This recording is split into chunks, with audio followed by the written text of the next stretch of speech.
Hello, Toby Haydock here with Happy Times and Places, positively inclined Doctor Who episode commentaries punctuated by self-loathing and non-sequiturs, but mostly I'm trying to guess what my special guests' favourite things about their chosen episode of Doctor Who are.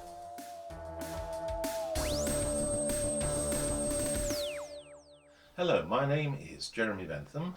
Well, I'm one of the, what Doctor Who magazine likes to call, one of the last of the few who are actually still around to watch the original stories of Doctor Who from the very beginning.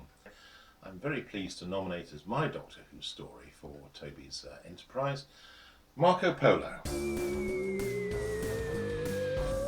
Well, hello everybody. It's episode 3 of Marco Polo, which last week was called The Cave of 500 Eyes, and this week isn't. They keep changing their minds at the episode endings, don't they? So listen, it's the third episode of this 7-part epic. You just heard the mighty Jeremy Bentham, one of the... Godfathers is wrong. Godfather is a sort of, sort of caretaker, looky after you type of thing. No, he's one of the grandfathers, the granddaddies, he probably would appreciate that, of Doctor Who fandom. There from the early days, he's seen it all, and he's here to give testimony about Marco Polo. Interestingly, though, a story he wasn't wild about first time round, and I know a few fans. I wonder if there's a fellow I knew years ago called Alan in Wolverhampton, who'd seen it all from the very beginning, and he said, that he used to go out and kick the football around rather than watch Marco Polo because it was boring. And you go, well, I do have some sympathy with that. If you're a kid who's been grabbed by this kooky, amazing sci-fi show, and suddenly they're all being philosophical about gourds and purring about chess, you might go, hang on, where are the things with lasers that turn people negative? I want that, please. Where's the jungle with the tendrils? I want that, thanks. I want stock footage of a caterpillar that looks like an alien. That is more exciting than any amount of singing sand dunes. However, Marco Polo currently is doing the business for me. I love the philosophical nature of the script. Love the guest cast. Love the sort of epic feel of the whole thing. And probably, I have to be honest, because it's lost. If you're a Doctor Who story, they say it's better to have loved and lost than never to have loved at all. If you never had a chance to love something up close and personal, it's always there as a tantalizing, oh, but if only. And so you probably desire it just a little bit more. That metaphor may not have been entirely one I'm comfortable with. But anyway, let's now caress episode 3 of Marco Polo and cast, if not 500, a couple of eyes over in 3, 2, 1. And once again, I'm not watching this on DVD because it's not on a DVD. I'm watching it on so I don't have any subtitles, which means that I won't be able to probably talk about the dialogue as much as I would like, which is a shame because there are some absolutely terrific lines courtesy of John Lucarotti, who was a great lyrical writer, and he'd written a 7-part Canadian series. No, 15-part, wasn't it? Canadian series about Marco Polo. So he kind of knew the story and the characters, and he just went, well, I'll sort of shoehorn Doctor Who into it. But actually, the Doctor and the companions are an absolutely essential part of this, and the way that he's fused the story of Marco Polo with the Travellers, I think is very effectively done. And I mean, just look at the costumes as well. I mean, presumably a lot of this stuff came from came from stock, but it shows the advantage of having a BBC with a costume department. And I was listening to something today talking about the future of the BBC. See, it's called 500 Eyes, whereas last week it said next week The Cave of 500 Eyes. So they changed the episode title between episodes. So is that, yeah? And I think that's the only time that happens. I mean, at the end of the gunfights, it says next week Doctor Who and the Savages, but that's more of an announcement sort of going, and the stories are going to be called just one thing from now on.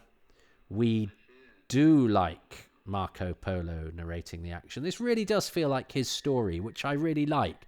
Oddly, when, obviously I'm a follower of the Doctor and his companions, and they're, the figures that one as a viewer latches onto. I always sort of like it when the show gives a story. I love Love and Monsters for giving Elton his little moment in the sun, and I like the fact that this is kind of Marco's. It's called Marco Polo. He's the famous one. Let him out. He's the one doing the travelling, and I really like that. And that was Waris Hussein who decided to do that. I'm certain Luca Rotti did have narration, but from the Travellers, I think. What was I talking about? I was the BBC, and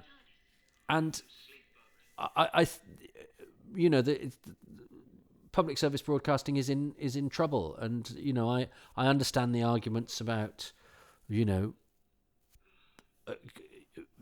commercialism being important because it brings in competition and things like that. But actually, I think you need a public service alternative as well, because actually, as a lot of the BBC's output at its prime showed, that there aren't many ITV shows from the 60s, 70s, 80s that have endured in the way that a lot of BBC stuff did. And this, of course, is extremely Reithian. And I love, and I didn't mention it during episode 1, I love the bit where, which I didn't know about, when they have the conversation about the temperature of the water, and Marco's misapprehension about how the science of that works up in the high altitude. And this is absolutely brilliant. Sidney Newman, Lord Reith, Doctor Who, courtesy of John Lucarotti, going, how do I solve this? And I don't know if he came up with a solution first and then worked out the peril backwards, but however he's done it, the peril is they have no water. That's a great piece of dramatic peril within a travelogue adventure. People getting stuck and dying of thirst in the desert was a thing that happened in stories and comics and literature, and and the sort of stuff that was around at the time. And it makes perfect sense that should be a peril. He's brought it in that the Doctor's poorly and needs to go in the TARDIS, which means that Hartnell being ill last week kind of helped with that, because he was going to go in the TARDIS. He was going to end up in the TARDIS anyway, but his enforced absence actually helps with that part of the story. And he's in the TARDIS, and I mean, it's never quite happened since, of course, and now I think the temperature outside the TARDIS does not affect what's going on inside because it's in a different dimension. So I don't think you could do that now. But here, at this point, it makes sense to go, okay, well, if they're inside this thing, our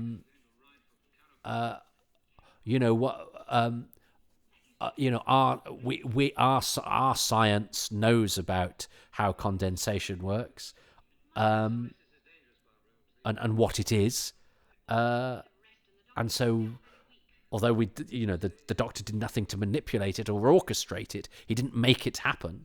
But him being in there because he's poorly, and he just got boom, boom, boom, boom, boom. And then they have to explain it to Marco because he doesn't quite understand. But then, he's probably seen it happen. He's seen dew and things like that. So he knows that does make a sort of sense to him once it's explained to him. So it works perfectly for all those characters.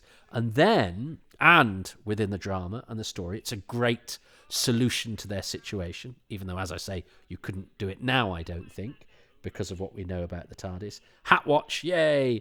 And And then what I like is that having gone, right, we've got the water, it's actually quite modern, isn't it? We're suddenly at a lick. We're with Tigana. There's no, right, let us drink the water and let us go to Tigana, and he is there and he sees it. You know, it's like we're with Tigana. We've got that bit of the story done. So for a story that it does take place on quite a long old trek, that's quite a snappy jump. And I mean, how do we feel about the fact that Tigana's obviously a baddie? And I do like his double pointy beard, by the way. He's even got the devil's beard. And it is, and I do like the purred villainy of Darren Nesbitt, who I think is a really interesting actor. I love his number 2 in the Prisoner episode. It's a really idiosyncratic but nicely idiosyncratic, not attention seeking. He's a slightly sort of lovable eccentric number 2, slightly charming, and completely different in this. And I mean, he seems somehow bigger as well and burly, which he doesn't seem in some of his other parts. I think it's a really interesting part for him, and he's a very 60s actor as well. I remember the he's credited. Is he credited on one of the? Does he do the voiceover for the hanging on the day to day? It's not him, but they have these false credits where they show a live hanging from the 60s, and I think the voiceover there is Darren Nesbitt was used by the comic strip who used people like Ronald Allen. You know, they used actors from the past they had a sort of slight affection for. But I think he deserves to be more than that. He did a film quite recently, didn't he? Which he got some quite big acclaim for, and maybe if the film had a bigger release, he'd have got it might have really well. Would it really? I don't know, but I think he certainly deserves to be more than the guy we remember from the 60s. I think he's a really interesting actor. The closest I've got is I had an email from him once, but where he said he would be interested in doing an interview, but he was off to work somewhere, and then my follow up, I didn't hear back, and I don't like to bother people, so I've had a little bit of contact with him, but he's one that got away. But I think he deserves more to be more than an actor we remember from the 60s. I think he's a really good and interesting actor. But his career was slightly tainted by a couple of things that happened later. So it's not all just about the vagaries and uncertainties of the acting profession. But he's still working, and he's done a big finish too, hasn't he? At least one. Couple. But I think I got distracted talking about Darren Nesbitt. But why not? Why not talk about Darren Nesbitt? He's a good actor. And Jacqueline Hill is a good actress. That's right. How do we feel about Tigana's obvious villainy? Well, I mean, I think it's quite nice that Polo of course has much more reason to trust Tigana. He knows who he is, and he's supposed to be going with him as a sort of peace emissary, whereas these 4 travellers have come out of nowhere, and so actually that does work within the context of the story, that Polo is quite keen to give Tigana a few chances, despite the fact that the travellers are suspicious of him.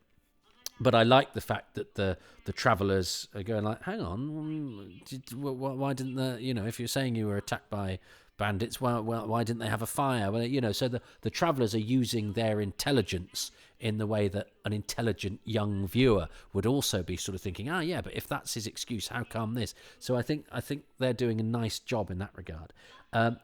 This I love. I love the fact that in a 7-part story, you can have a moment like this that is unlike any other moment in Doctor Who.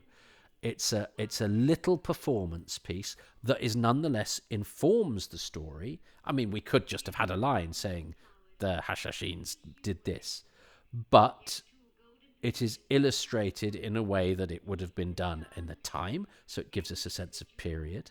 It gives a new young actress a moment to shine. It gives a guest character a lovely moment within the episode, and it will have been, because she did it very well and all in one take, and it's not just the monologue. She will have done it with movement because she was schooled by Zora Seagal. That's one of the reasons Zora Seagal is an extra in this, is that she was on hand to also instruct Xenia Merton in some of the mime and the movements.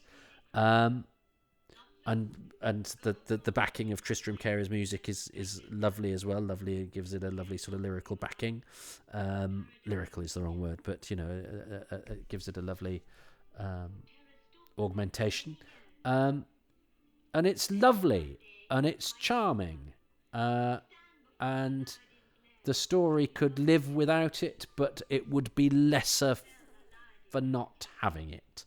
And that's what is afforded by the slightly long form. Although, I was talking to some friends tonight about, Netflix series and some of the longer form series we get today.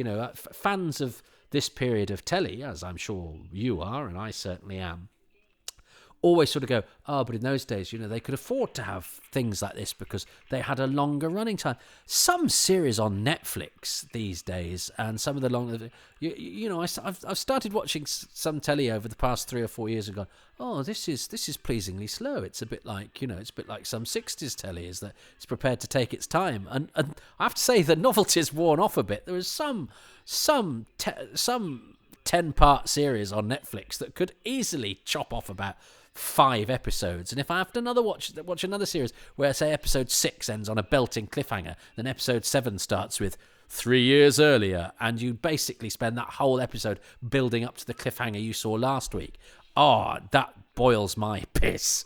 Or that will tell her that sort of non-linear thing where we'll go back to an incident from the past that informs the present, which is, yes, an interesting and clever way of telling the story, but it's become a cliche now that also takes ages to sort its to go about its business. And I would much rather see just a lovely sort of showcase performance like that. And I love that it exists within Doctor Who, this mad old show that didn't quite know what it could and couldn't do. So it went, well, why don't we have a bit where this character who's only ever going to be in 7 episodes of Doctor Who in one story, who we're never going to see, we've never seen before and we'll never see again. Why don't we give her this nice bit where, plays are full of that, where a character might come on for one scene and have an amazing. So you need a good actor to do it, and I love that. Philip Voss as Akomat. This is nice having telesnaps for this, because the first ever recon of this done by Loose Cannon, who do brilliant work, and they source photos of actors from close to the time, and even some of the extras and everything. They go into fastidious detail, but they had no idea what Philip Voss looked like in Marco Polo, because we had no photos of him from Marco Polo. So the pictures of him in the very first recon, he looked nothing like he does in the story, because there's no other production that exists where he's in makeup to make him look like he does in Marco Polo. He's a sort of small part in this. It's a decent part for a young actor. And he's got excellent diction, Philip Voss. He has excellent diction. And he returns in The Dominators and is in episode 1. He went on to be one of our finest classical actors, playing leading roles for the Royal Shakespeare Company much, much later in his career. And was still, I think, a reasonably respected actor, up to sort of middle age, and then suddenly had this late blossoming. And I talked to him about this, and he said he'd worked with the director Mike Alfreds, who is a director I've heard other actors talk about, who suddenly changed their thought process, their approach to how they work as actors, and how they must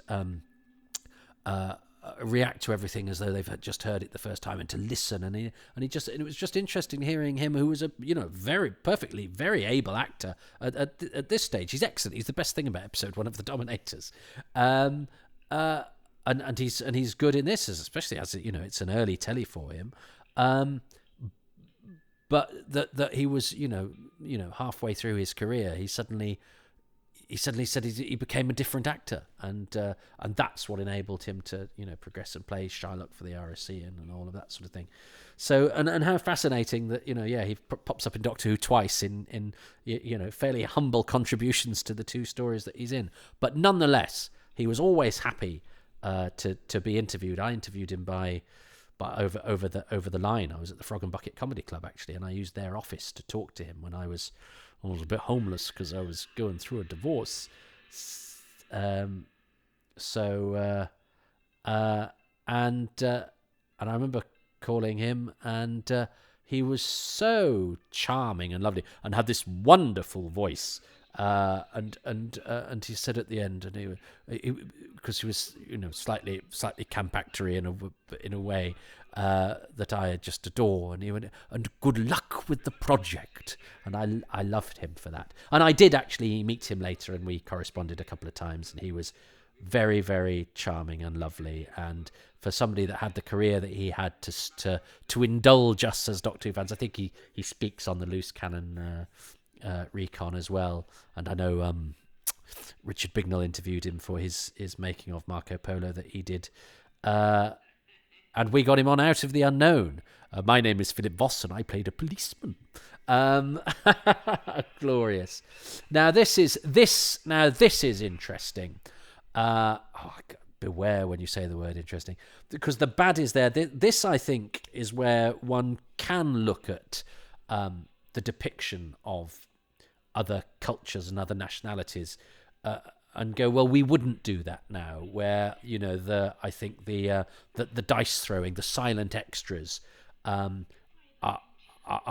sort of almost alien, because we don't hear them have any dialogue, because that's a practical thing, because they're non-speaking extras. But that adds to the horror of what they're doing, and they're rolling dice to decide who kills Barbara, which is horrible, which is vile, and it reminds me a little bit of the sort of Russian roulette in The Deer Hunter, where those characters, they do have dialogue, but it's all dialogue that you don't understand, and both, I think, curiously, they sort of other, as it were, the bad guys. They are unknowable because we don't understand how they speak, and so they're somehow not human. They're somehow alien, or a worse implication, sort of savage or something like that. And I think that's a way of portraying this sort of stuff then, that I think more so than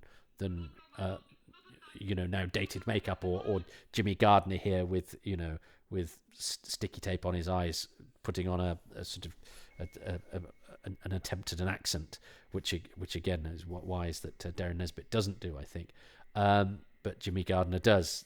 That's interesting that they don't have any sort of uniformity. But the guys rolling the dice about Barbara are extras, so they're not going to say anything anyway.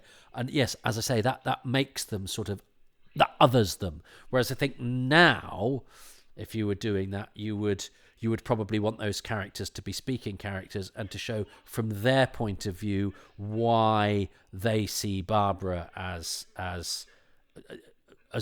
a reasonable victim, why in their eyes it's okay to kill Barbara, because that is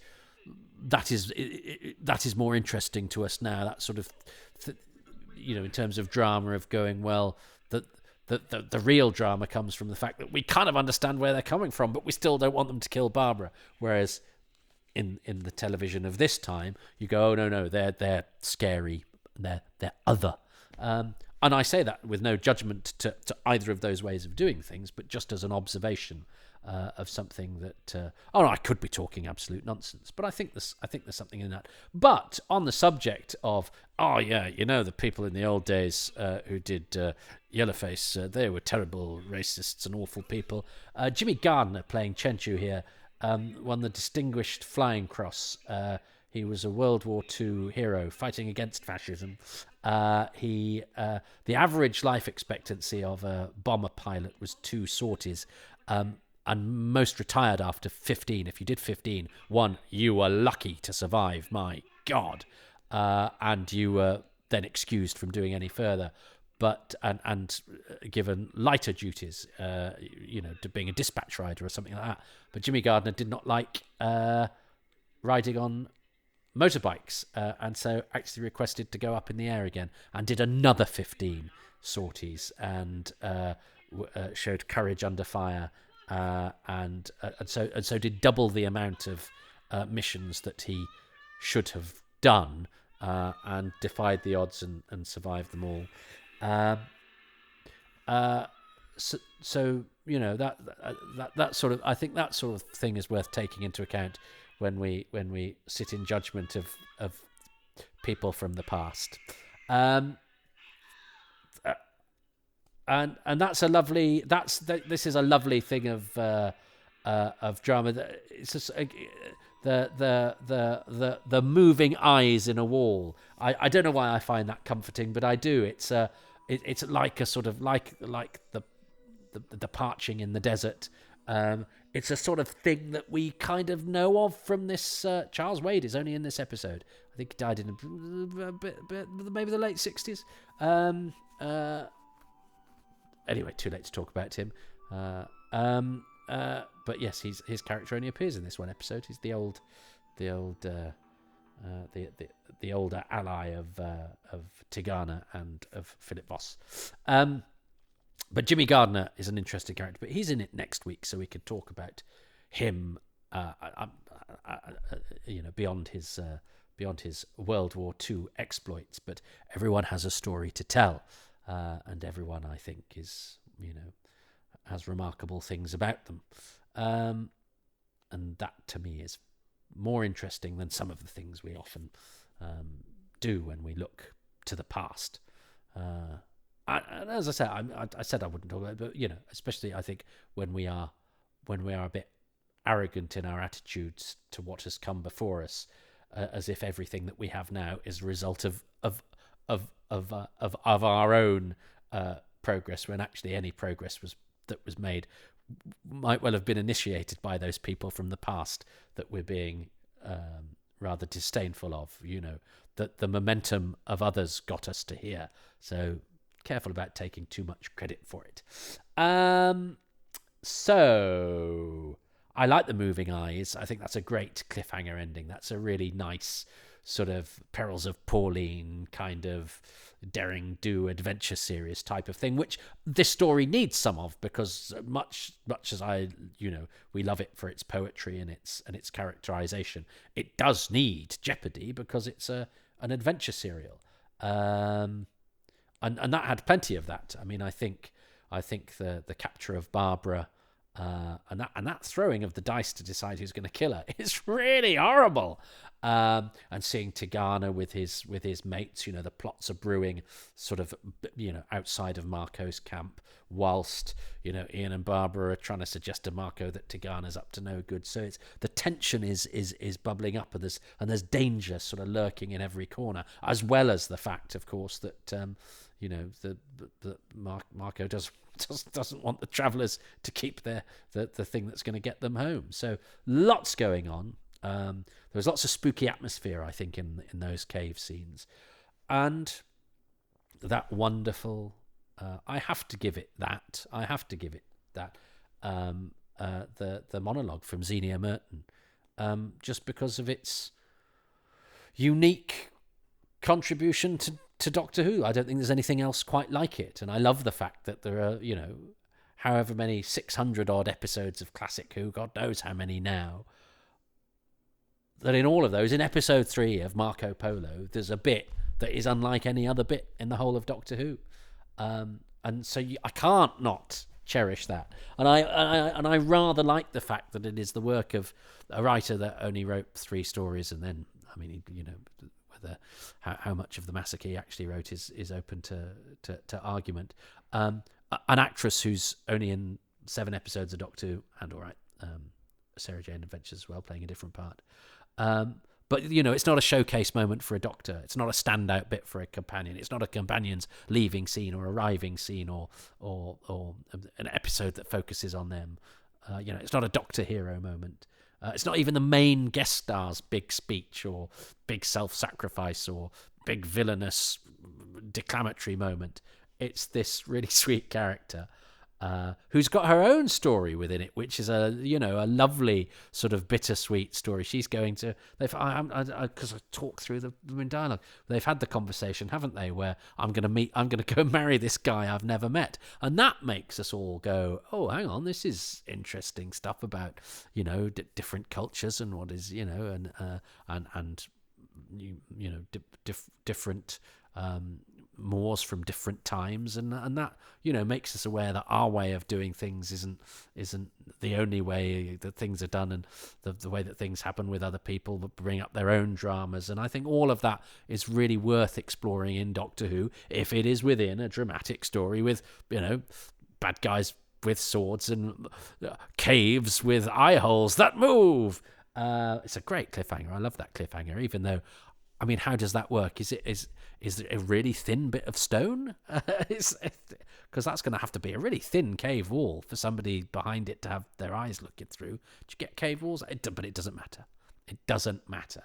It's like the ones that the wall doors, the cave doors that swing open in Peladon, isn't it? Anyway, I mean, I don't think I'm gonna prosper with Jeremy, because I think he's maybe choosing different examples of technical things or aspects of the making of the show that go up, that all combine together to make this great whole, as it were. But I can only go with my instincts, and I would feel it would be remiss of me, I think, to ignore that bit that the story could totally do without. And that probably, as a viewer, I prefer scenes when people are arguing, or where there's big drama, or there's big bits of action, or there's, repressed emotion. That's more my sort of dramatic cup of tea.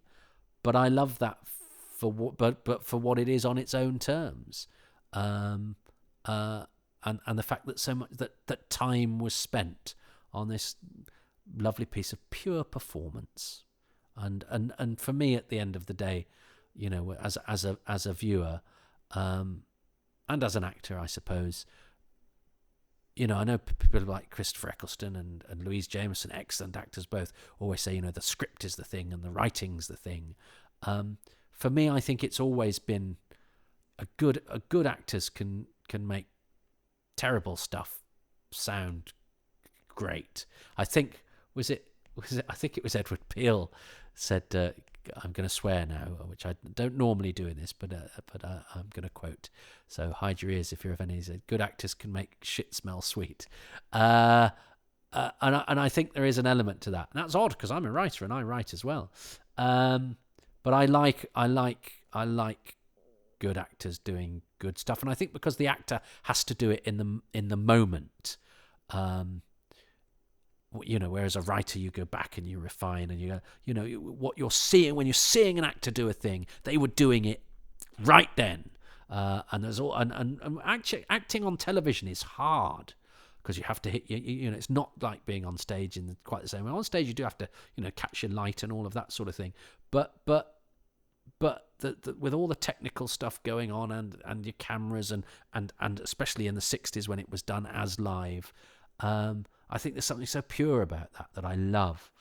So it would be remiss of me not to choose Xenia Merton's lovely monologue about the tale of the Hashashins. And I love the educational aspects as well. That's, we've had the condensation there, and we've had a little bit of history lesson about the assassins. And I remember I learnt that through Hashashins means assassin.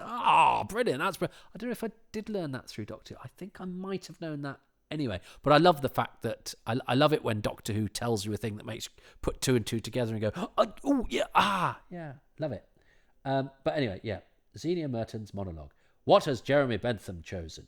No mention of Marco Polo would be complete without a very special mention for Waris Hussein, the the story's director, because Warris was an absolute master of the close-up. Look at his work on 100,000 BC to see what he achieves in moving pictures. Look at any of the telesnaps and you'll see the vast majority of them show the actors in close-up, giving the very best performances that he's encouraged from them. No more so does this happen in this episode when you've got Ping Cho, Zinnia Merton, delivering nearly 2 pages of solo dialogue as a sort of music, movement and mime act, which again she does all in one take. The applause that she gets at the end you really feel was merited both by the cast and by the characters they were playing. And there is a sparkling pace to Marco Polo's production. It doesn't sag in the way that what? If any of you have got the discs of Pathfinders, the previous series that was done by Sidney Newman, have a look at that, because it's a very, very good set of series. But when you watch the episodes on the playbacks, they're slightly stagey, slightly static in a way that Doctor Who never was. And Doctor Who, one of its biggest fortes, was actually producing cliffhangers, and this, that all the directors, but also especially Warris Hussain, could do in spades. The 500 Eyes episode has one of the best episode cliffhangers of all time that terrified me as a kid, because you start with that tracking shot along the side of the cave walls, and then suddenly one of the cave wall illustrations, the eyes are moving. Just for a second they blaze like the hood in Thunderbirds. You cut away to Susan's scream, and then you cut back at the end of the episode, but the blazing eyes have gone and it's just a light of quartz. Is it an illusion? Is it a ghost? Well, you have to find out next week. Ah, I mean, he alluded there, didn't he, to the speech, but he was choosing Warris Hussain. So I'm gonna lose. He who wins shall lose, and he who loses happy times places is always bloody me. But Warris Hussain is excellent. Warris is, I mean, and this is what gives me hope about Marco. Well, no, if it turns up, I'll be happy anyway. But hope that that it is as good as we all think, is because, you know, the caveman stuff is in the first story, which I noticed, Jeremy, they're called 100,000 BC. That's very interesting. See, you're never too old to adopt the new ways of saying things. I mean, I am. I still don't call it that. And I'm aware of the flaws in any argument that I may have, but I move with the times. I watch BBC Three teen dramas, but I'm never saying The Massacre of St Bartholomew's Eve. But anyway, or Dalek Cutaway. I mean, I know I just said them, but you know what I mean. But Warris Hussain's direction of the caveman stuff, which, you know, script-wise is pretty thin in places. It makes those episodes better than they've any right to be. And he you know, and I talked about this when I did the Happy Times and Places on the Cave People episodes, as chosen by the glorious and gorgeous Jim Sangster, is that his use of close-ups and trusting his actors. And this is obviously cast very well. All the actors in this are great. You know, the fact that you've got a young Philip Voss there, you know, as one of the smaller roles, means that you know. I remember Philip saying, "I was just so hungry," because of course people were. In fact, I've just been going through some paperwork on Reginald Tate, who played Quatermass, and there's a letter to him about a play that he did, you know, at the BBC, and they're saying, you know, thanks for staying at the end of the day to do a few pickups, especially as we were aware that you hadn't eaten all day, because of course, you know, it's the other thing you forget about the 60s, when, you know, when we all, you know, can grab a sandwich from Pret a Manger and eat pretty well and have quite the array of food that we have available to us would have astonished these you know, the people making this stuff, who are people we can have met and have encountered and have shared this earth at the same time as we have. But, you know, there was real, you know, lack of the sort of resources that we have. And Philip, and availability of foodstuffs and convenience and all of that sort of stuff. And yeah, Philip described very evocatively how terribly, as a poor young actor, how really hungry he was. And in fact, Xenia Merton had a story, didn't she, about how because they had canteen food there, when she went for the evening meal, and it was spotted dick and custard for tea, for pudding, she filled up on that because it's like, wow, this is an absolutely massive treat, and then and was surprised that none of the regulars were, and then realised why when she came to do her performance, because she was full of spotted dick and custard, and so slightly sort of loafy as a result.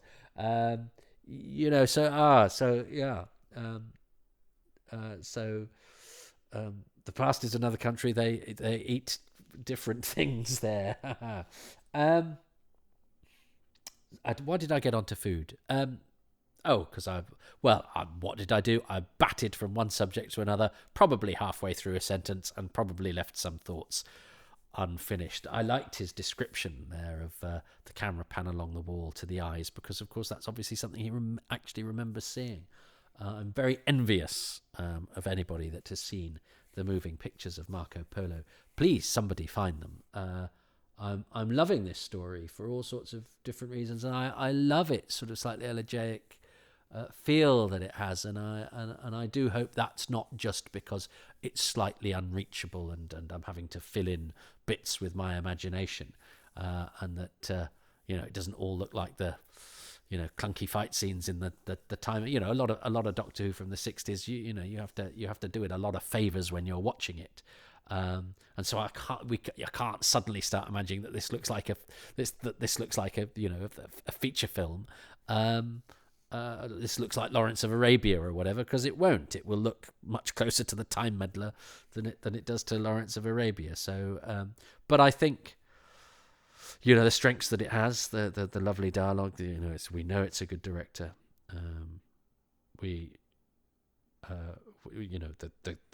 The work that the cast are doing, I think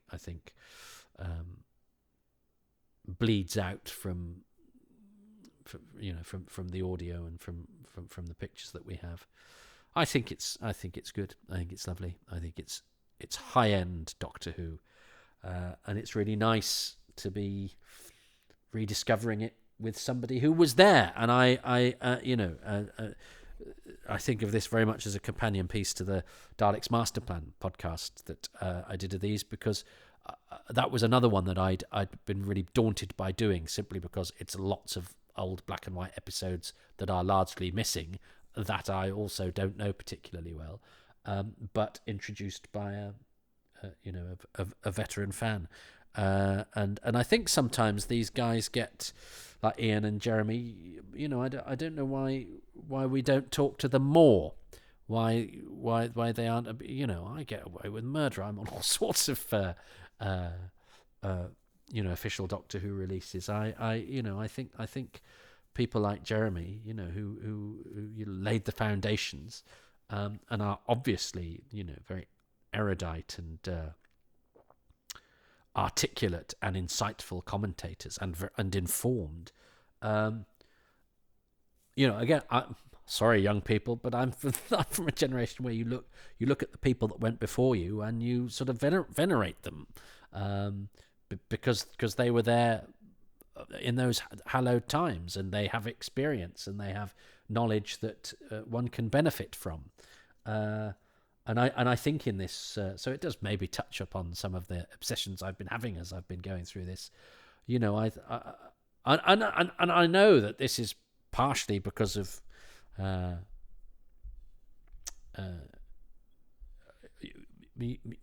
provocations I've had. I'm the father of two young men, and they speak to you as if you're an idiot and don't know anything. So maybe I'm slightly touchy about sort of the next generation writing off that went before. But I certainly do think that when I was their age, you looked back at the past, or I certainly did, as a place and people that you learnt from. And, there are societies that treat their old people with veneration, and cultures that, that treat their old people extremely well because they have been there and they have seen it and they should therefore be respected. Whereas it seems to me these days, we're dinosaurs who don't know anything. But maybe that's just getting older in the UK, and that has always happened because, it's like, Grandad, you're such a square. I mean, that's been the anthem of youth for decades. So that's the other thing to remember, is that what you think are the terrible mores of today is just history repeating itself, and the arguments between the generations have pretty much echoed to the same tune, even if the lyrics occasionally change. So there we go. But I, for one, am always more than happy to hear from and speak to those fans from who watch the show from the beginning, because there are some great people amongst them, really interesting observers who bring with them their own experiences that can only benefit us. So, thanks to Jeremy Bentham, and what will his eyes be staring at next week? Well, I can tell you it'll be a wall of lies, but I'm sure Jeremy won't be telling any. In the meantime, thank you very much for listening, and happy times and places to you all. Ta-ta. Thank you ever so much for listening to Happy Times and Places, which is presented by me, Toby Haydock, and my special guest this time around, Jeremy Bentham. I'm grateful to Jeremy and to the many patrons who make these podcasts possible, and they include Stuart Mitchell, Nathan Moore, Matthew Newton, Graham Knott, Dave Owen, Melvin Pena, Keith Pirry, Jonathan Potter, Kevin Parker, Scott Pride, Dylan Rees, John Rivers, Mark Sandham, Jim Sangster, Matt Sawyer, Neil Tate, Nick Temple, Sabrina Terabassi, Reynard Toombs, Apollo C. Vermouth, Gary Wales, Adam Westwood, Rich Wiggins, Michael Williams, Andrew Willis, Andrew Wilson, Sydney Wilson, Stephen White, Nick Tedston, Richard Straw, Christopher Meredith, Rob Leonard, Ronald Hayden, Peter Harness, Chris Phone, and Peter Burns. The music is by Dave Gates, and the podcast artwork by Dylan Patterson. Well, maybe you too would like your name read out on the closing credits. That is one of the perks of being a patron.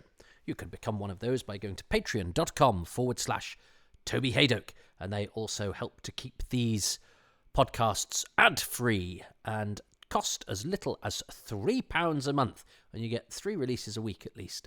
And those releases include bonus material, exclusive access, and very, very, very early availability for these podcasts. 6 months ahead for Happy Times and Places, and at least a month for Indefinable Magic and Too Much Information.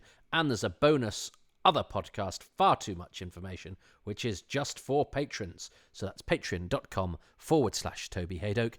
And the £3 a month, there's a 10% discount if you sign up for a year in advance. In fact, there's a 10% discount across all of the tiers. Most of the bonuses are available at the lowest tier. I don't like to withhold things, but there are a few little carrots dangled as you ascend the ladder.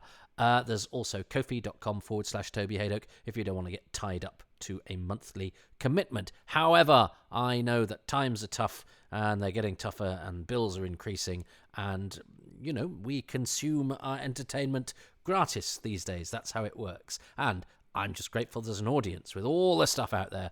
I'm grateful to you, the person listening right now, and it needn't cost you a thing. However, a little bit of your time would be appreciated if you could go to iTunes or Podbean or wherever you get your podcasts and give this Toby Haydock's Time Travels 5 stars. And if you could also give it a few lines of positive review so that the listeners know what they're in store for, and tell your friends either by word of mouth or via cyberspace, especially if they live in America or Canada or Australia. I'd like to spread my tentacles around the world. That costs you nothing. I'd love it if you could. I'm also a stand-up comedian, and I do comedy shows in Manchester every Tuesday at Excess Malarkey Comedy Club. Excess Malarkey also has a Twitch channel, twitch.tv/Excess Malarkey, where there is an archive of stand-up shows that we did during the pandemic. I mean, there weren't so much stand-up as sit down and stare into a Zoom call, but it meant that we could spread our comedy tentacles around the world, and we did. And we went to Australia for comics like Alice Fraser, we went to the States for comics like Eddie Pepitone, and we got the best of the cream of the crop of the British comedians too, from Marcus Brigstock to James Acaster via Ed Gamble and Nish Kumar. Just to name a few, and they did loads of lovely comedy shows for us during the pandemic, and it's a well-loved comedy club that also gives an outing to some newer kids on the block. So if you would like to check that out, twitch.tv/Excess Malarkey. It's got its own feed on Twitter as well, at Excess Malarkey, and I am on Twitter, at Toby Haydoke, and also you can follow these podcasts at Haydoke Podcasts. So if you want to do any of those things, your life will be infinitely better.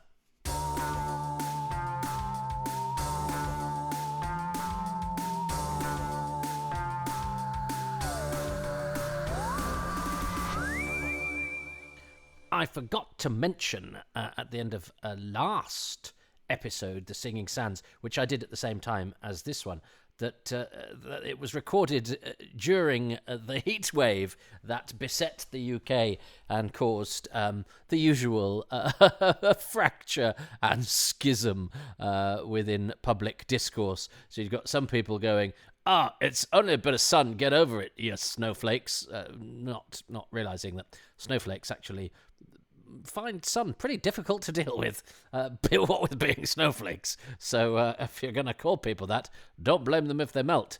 And other people going, oh my God, it's the sun, we're all going to die. I'm fortunate in that because I work from home, I was able to just, I would have eaten 100 Kilippos if I could, but I resisted. I didn't go outside. So I was able to stay in and do various things, including recording some of the commentaries for Marco Polo. So I just thought it was quite fun to point out for posterity that the Singing Sands in particular, which is about being parched in the desert, was actually recorded in genuine Thirsto vision. No, it's not. It's Thirsto Listen. Thirsto Listen. It was recorded in Thirsto Listen. Whereas I'm actually recording this episode, 500 Eyes, whilst looking through a hole in a cave wall. So perhaps I should try and record. This joke will get tired very, very soon. I can't remember what happens in the next episode. I'll have to continue. For episode 5, I shall record it whilst riding from Shangtu, and I'll record episode 7 whilst trying to commit an assassination at Peking, etc., etc. You get the gist. I'll record episode 4 of The Romans in the nightclub from the War Machines. Yeah, see what I did. See what I did there. Yeah. Okay. I think that's probably enough.